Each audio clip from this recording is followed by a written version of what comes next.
Hello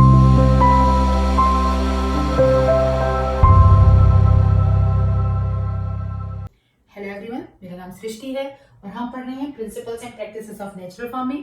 आज का topic है design of a natural farm. Okay, इसके पहले हमने पढ़ा था कैरेक्टरिस्टिक ऑफ नेचुरल फार्म और आज हम पढ़ेंगे design of a natural farm. मतलब नेचुरल फार्म में किस तरह से, किस डिजाइन से सारी चीजों को सिस्टमेटिक एक अरेंज किया जाता है और किस तरह से डिजाइनिंग की जाती है ताकि वो जो सिस्टम है एक फ्रूटफुल सिस्टम बन सके। ठीक है, तो इसके बारे में हम पढ़ते हैं। ठीक है, सबसे पहले तो क्या कंपोनेंट्स होते हैं डिजाइनिंग के, ये कंपोनेंट्स को आप देख लीजिए, समझ लीजिए। ठीक है, इसके बारे में फिर हम डिटेल में पढ़ेंगे कि डिजाइन कंपोनेंट्स कौन कौन से हैं। ठीक है, क्या क्या डिजाइन कंपोनेंट्स जो है वो एक नेचुरल फार्म में इंक्लूडेड होना चाहिए, इसके बारे में हम देखते हैं। फर्स्ट है फार्म जोनिंग एंड लेआउट। ठीक है, इंटीग्रेशन, खेत का क्षेत्रीकरण और विन्यास, integration of crops, trees and livestock, फसल, वृक्ष और पशुपालन का एकीकरण, वाटर हार्वेस्टिंग एंड मैनेजमेंट, जल संचयन और प्रबंधन, सॉइल हेल्थ जोन, मिट्टी स्वास्थ्य क्षेत्र, tree and shelter belt design, वृक्ष और अवरोध पंक्ति व्यवस्था, लाइवस्टॉक इंटीग्रेशन, पशुपालन का समावेश, composting and vermi composting unit, खाद और वर्मी कंपोस्ट इकाई, mixed and multi cropping layout, विस्तृत और बहुफसली व्यवस्था, energy and waste recycling system, ऊर्जा और अपशिष्ट पुनर्चक्रण प्रणाली, पाथवेज एंड बफर जोन्स, रास्ते और बफर क्षेत्र। ठीक है, क्रॉप रोटेशन एंड प्लानिंग, फसल चक्र की योजना। ठीक है, shade and wind break trees, छाया और अवरोध ब्रेक पेड़, natural boundary and green fencing, प्राकृतिक सीमा और हरित बाड़, seed bank and indigenous varieties, बीज भंडार और देसी किस्में। ठीक है, और लास्ट है ह्यूमन नेचर हार्मनी, मनुष्य और प्रकृति का सामंजस्य। ये सब चीजों को इंक्लूड किया जाता है किसमें, एक नेचुरल फार्म की डिजाइन में। ठीक है, तो किस तरह से किया जाता है और इस सब के बारे में हम थोड़ा थोड़ा नॉलेज लेते हैं। ओके, फर्स्ट है फार्म जोनिंग एंड लेआउट। ठीक है, a natural farm is divided into different zones. ठीक है, for crops, livestock, composting and water harvesting. ठीक है, each section has a specific function that supports the overall ecosystem. ठीक है, crop zones are located on the levels. क्या किया जाता है, एक फार्म को अलग अलग जोन्स में डिवाइड किया जाता है, डिसाइड किया जाता है, डिजाइनिंग की जाती है कि कहाँ पे हम क्रॉप्स होगा, ठीक है, कहाँ पे हम लाइव स्टॉक रखेंगे, ठीक है, कहाँ पे हम कंपोस्टिंग सिस्टम रखेंगे और किस तरह से वाटर हार्वेस्टिंग होगा। ठीक है, तो ये सब चीजों को अलग अलग लेआउट में डिजाइनिंग किया जाता है, जोनिंग की जाती है कि किस एरिया में कौन सी चीजें को डिजाइन किया जाएगा। ठीक है, और each section has a specific function, हर एक सेक्शन का एक स्पेसिफिक फंक्शन होता है जो कि ओवरऑल इकोसिस्टम को सपोर्ट करता है, ओवरऑल एक नेचुरल फार्म को सपोर्ट करता है। ठीक है, crop zones are located on level areas with the fertile soil while trees and water bodies are placed on the periphery to maintain the balance and prevent erosion. ठीक है, ये आप सब समझते हैं कि जब भी फार्म अगर डिजाइन हो रहा है तो क्रॉप जोन्स को है हम किस लेवल पे रखे जाते हैं, ऐसे एरिया पे जहां पे सॉइल फर्टाइल है। ठीक है, हम फर्टाइल सॉइल है जहां पे, यहाँ पे हम क्या लगाएंगे, क्रॉप्स लगाएंगे, और जो ट्रीज हैं और जो वाटर बॉडीज हैं इनको हम कहाँ करेंगे, पेरिफेरी एरिया में करेंगे। ठीक है, और आउटर एरिया में करेंगे ताकि जो इरोजन है वो इससे ना हो, इरोजन से हमको ये ट्रीज जो है वो सॉइल इरोजन से हम उस फार्म को सेव कर पाए। ओके, तो क्रॉप जोन्स कहां पर लेवल हो, कहां पे डिजाइनेड होते हैं, उस एरिया पे जहां पे फर्टाइल सॉइल हो और not in the periphery but in the centre of the farm. Okay, चलिए,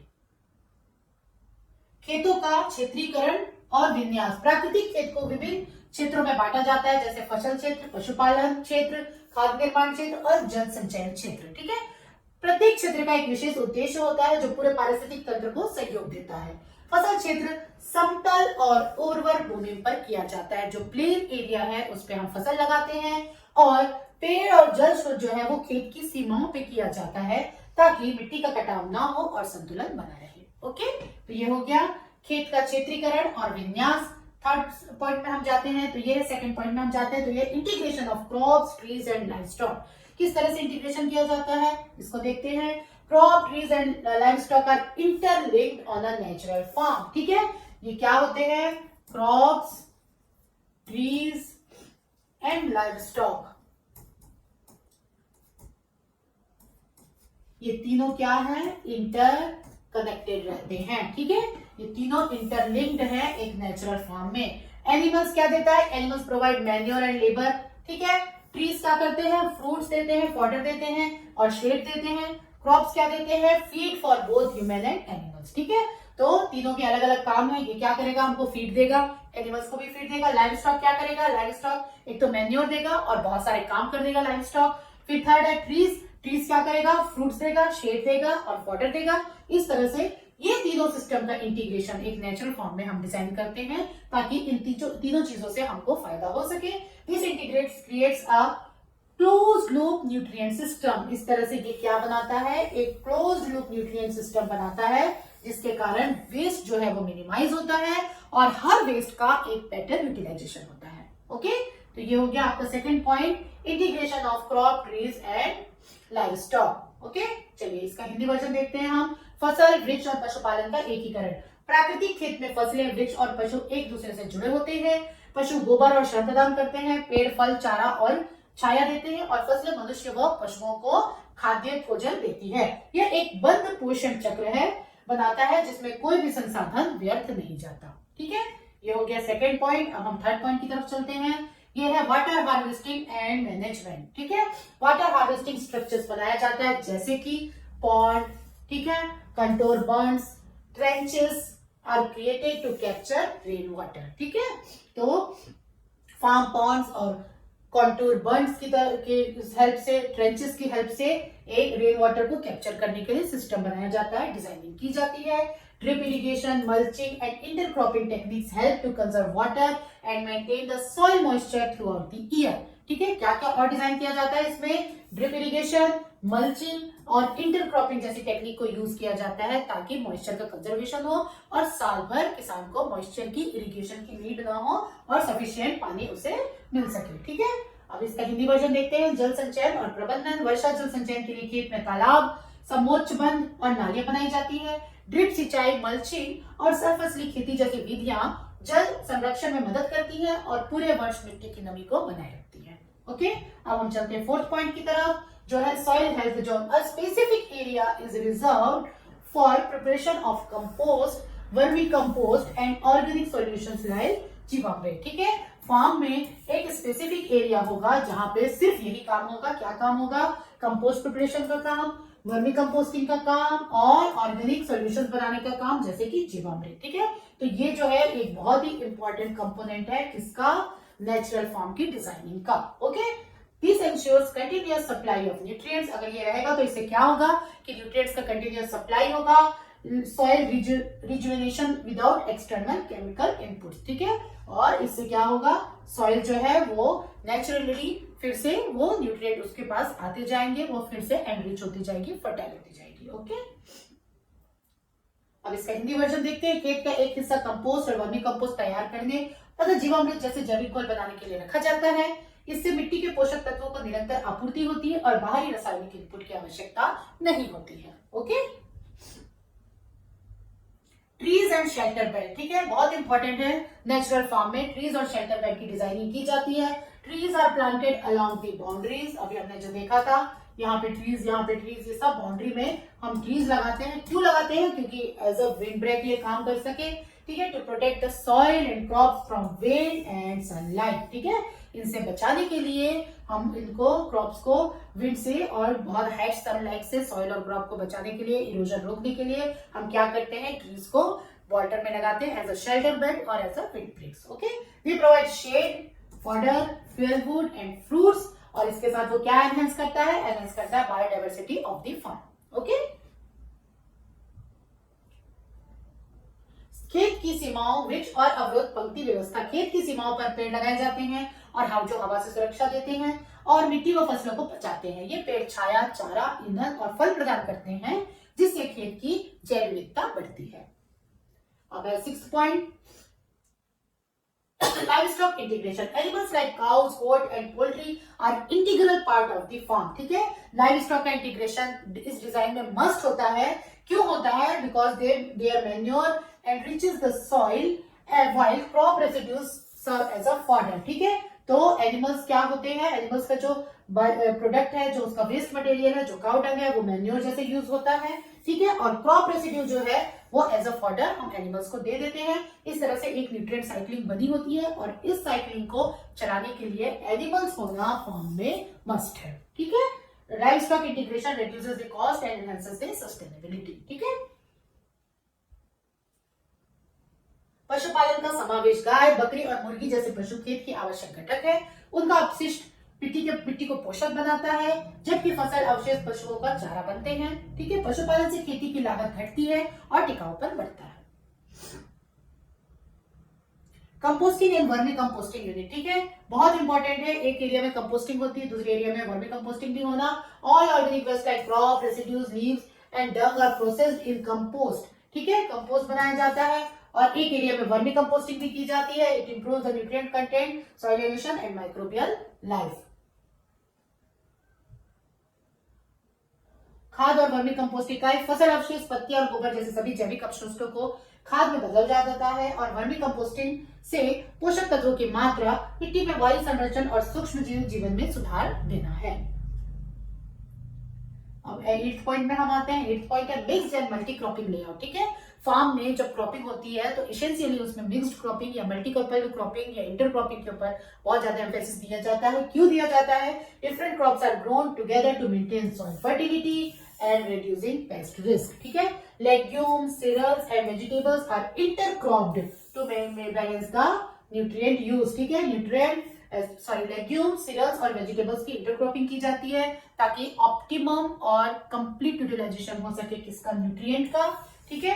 और लेग्यूम से क्या हो, सॉइल फर्टिलिटी मेंटेन हो सके और सीरियल से क्या हो, हमें फूड मिल सके और वेजिटेबल से भी हमें न्यूट्रिशियस फूड मिल सके। इस तरह से ये डिजाइनिंग की जाती है जहां पे लेग्यूम, सीरियल्स और वेजिटेबल्स तीनों का समावेश किया जाता है। मिश्रित और बहुफसली व्यवस्था मिट्टी की उर्वरता को बनाए रखने के लिए और कीट प्रकोप कम करने के लिए विभिन्न फसलों को साथ में उगाया जाता है। दलहनी, अनाज और सब्जी फसलों को सह फसल के रूप में लगाया जाता है ताकि पोषक तत्वों को संतुलित उपयोग हो।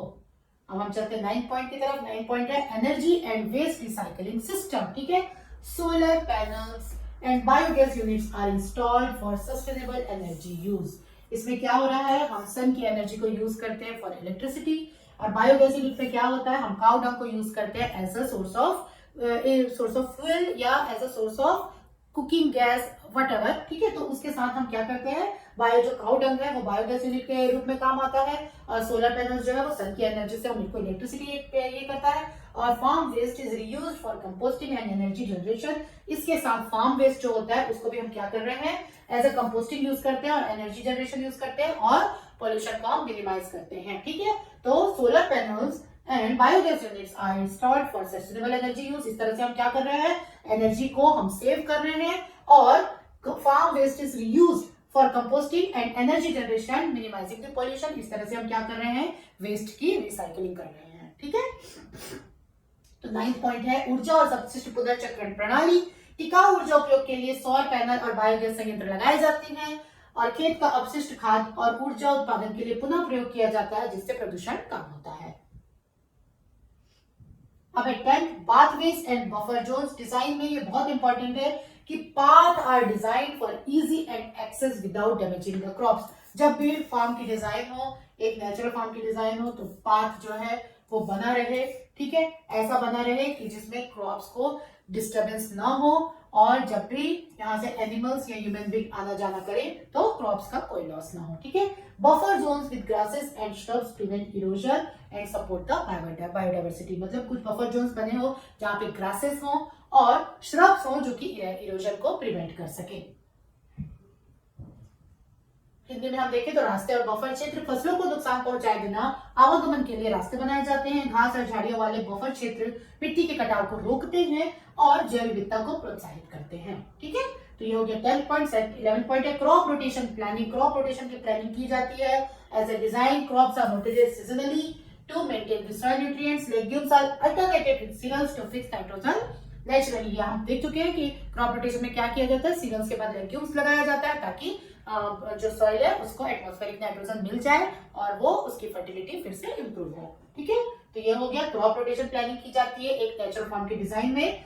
मिट्टी के पोषक तत्वों को बनाए रखने के लिए फसलों को मौसम के अनुसार बदल बदल कर उगाया जाता है।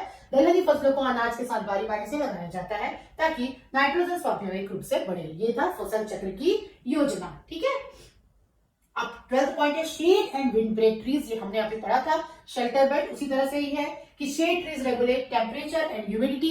जो शेड वाली ट्रीज है हम लगाते हैं एज अ विंड ब्रेक, वो क्या करते हैं, windbreak protect delicate crops from strong winds and dust storms, और साथ में शेड देते हैं जिससे फार्म का टेम्परेचर और ह्यूमिडिटी जो है वो मेंटेन रहता है। ओके, इसको अगर हम हिंदी में बोले तो होगा छाया और अवरोध पेड़। छाया देने वाले पेड़ तापमान और नमी को नियंत्रित करते हैं। हवा रोकने वाले पेड़ फसलों को तेज हवाओं और धूल भरी आंधियों से बचा लेते हैं।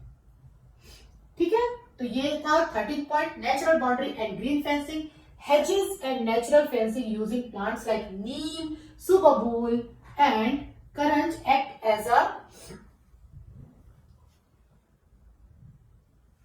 a wind barrier and provide habitat for birds। ठीक है, तो hedges और नेचुरल फेंसिंग की जाती है किसके थ्रू, नीम, सुबबुल और करंज, जो कि विंड ब्रेक जैसा भी काम करते हैं और बर्ड्स को एक हैबिटेट के रूप में भी शेड और उसको हाउस प्रोवाइड करते हैं। ठीक है, प्राकृतिक सीमा और हरित बाड़, नीम, सुबबुल और करंज जैसे पौधों को हरित बाड़ के रूप में लगाया जाता है जो बाढ़ हवा फार्म को हवा से सुरक्षा देती है और पक्षियों के लिए आश्रय का काम करती है। ठीक है, ये हो गया 13th पॉइंट। ठीक है, 4th है seed bank and indigenous varieties. Farmers maintain seed bank with native and climate-resistant varieties to preserve biodiversity and ensure the self-reliance। इसका मतलब क्या हुआ कि फार्मर जो है वो इंडिजिनस सीड्स को प्रिजर्व करके रखते हैं, उसको संभाल के रखते हैं और हर उसमें उसको फिर से रीयूज करते हैं, और ताकि जो क्लाइमेट रेजिस्टेंट वैरायटीज है उनको प्रिजर्व किया जा सके और बायोडायवर्सिटी है उसको मेंटेन किया जा सके और किसान आत्मनिर्भर भी बने, उसको बाहर से बीज लेने की जरूरत ना पड़े। ओके, तो ये हो गया 14th पॉइंट। इसका हम हिंदी वर्जन देख लेते हैं। बीज भंडार और देसी किस्में। किसान देसी और जलवायु सहनशील बीजों का भंडारण करते हैं ताकि जैव विविधता संरक्षित रह सके और आत्मनिर्भरता बनी रहे। 15th पॉइंट है human nature harmony. A natural form embodies cooperation between humans and nature respecting all living forms and cycles. ठीक है, तो हार्मनी ह्यूमन और नेचर के बीच बनाई जाती है नेचुरल फॉर्म में, इस तरह से बनाई जाती है कि नेचर का रिस्पेक्ट हो और सारे लिविंग बीइंग्स जो है उनके बीच में एक साइकिल हो और सब एक दूसरे से इंटररिलेटेड और इंटरलिंक्ड बन पाए। ठीक है, तो ये हो गया ह्यूमन नेचर हार्मनी। मनुष्य और प्रकृति का सामंजस्य। प्राकृतिक खेत मनुष्य और प्रकृति के बीच सहयोग और सामंजस्य को दर्शाता है, जहाँ सभी जीवों और प्राकृतिक चक्रों का सम्मान किया जाता है। ठीक है, तो इस तरह से ये हो गया 15 पॉइंट्स किसके, डिजाइन कंपोनेंट्स के। तो एक जो फार्म की डिजाइनिंग वो कैसी होनी चाहिए, वो ऐसी होनी चाहिए कि ये सारे जो कंपोनेंट्स है वो उस फार्म में आए, एसेंशियली आए। इसलिए हम इसे पढ़ रहे हैं कि ये डिजाइनिंग बताता है कि एक जो अच्छा नेचुरल फार्म है उसमें क्या क्या डिजाइन कंपोनेंट्स इंक्लूड होना चाहिए और you must include all those designs. Okay, तो इसका हम समरी देखते हैं। Design of a natural farm combines soil, crop, livestock, trees and water systems into one harmonious ecosystem. It minimizes water conserves, it minimizes waste, conserves natural resources and supports long term sustainability। ठीक है, तो इस तरह से क्या होता है कि नेचुरल फार्मिंग होती है, जो डिजाइन है वो क्या करता है, प्राकृतिक खेत का डिजाइन मिट्टी, फसल, पशु, वृक्ष और जल प्रणाली को एक सामंजस्य पूर्ण पारिस्थितिक तंत्र से जोड़ता है या अपशिष्ट को न्यूनतम करता है, प्राकृतिक संसाधनों का संरक्षण करता है और दीर्घकालिक टिकाऊपन को प्रोत्साहित करता है। ठीक है, तो ये डिजाइन जो है वो एक सक्सेसफुल नेचुरल फार्म के लिए जरूरी है। इन कंपोनेंट्स को हमको इंक्लूड करना जरूरी है। ठीक है, तो ये आज का टॉपिक जो है यहाँ पर खत्म होता है, जो था design of a natural farm. ठीक है, तो आप जब भी क्वेश्चन आता है तो आप इन कंपोनेंट्स को ऐड करिए और बताइए कि इन कंपोनेंट्स को जब हम ऐड करेंगे तो वो एक परफेक्ट नेचुरल फार्म बन जाएगा। ठीक है, तो आज के टॉपिक हम यही खत्म करते हैं। नेक्स्ट वीडियो में फिर मिलते हैं नए टॉपिक के साथ। तब तक के लिए बेस्ट ऑफ लक।